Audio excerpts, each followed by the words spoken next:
Good evening. First of the storm lashing Adelaide as we go to air tonight, which has only come hours after an overnight downpour that also caused flash flooding. Let's go straight to Jessica Braithwaite, who's live at Glenelg. And Jessica, the conditions there have prompted several safety alerts. Yeah, that's right, Brenton. We saw warnings issued today by the police, the SES and the Weather Bureau as this system approached. Even with this morning's off-the-charts rainfall, it was always this afternoon's system that we were most worried about.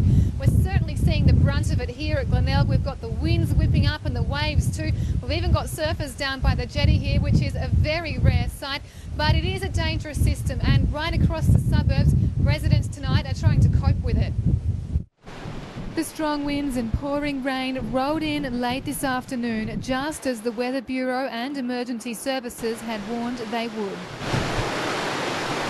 State emergency services crews scrambling to protect homes this evening at Woodcroft. I drove part way up and then the water kept rising, so then I kept reversing back further and further.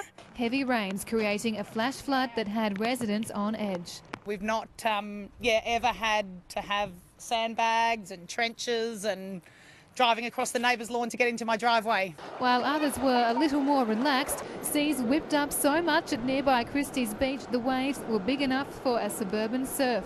It's a pretty good day for it. The radar image showing the size of the system as it moved across from the south. This, the second major weather event in less than 24 hours. An overnight downpour delivered nearly a month's rain. Parkland's creeks overflowed and roads were flooded, making for a slow and sloshy start to the day for commuters.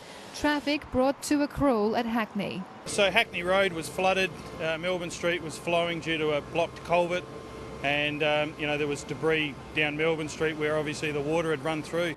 Even City Council staff were caught by surprise. We've never really had much flooding out here. We were usually, other normal locations throughout the CBD, which due to the heavy downpours, but no, never really been called out to this one. So we've had minor flooding, but nothing ever like this. This our second summer storm so soon after record-breaking December heat. Now that system is clearing off this evening. Things will start to calm down later on, but in the meantime, the SES wants people to secure any loose items from around the yard and of course to take care on those roads. But I will be back later in the bulletin with all the latest details.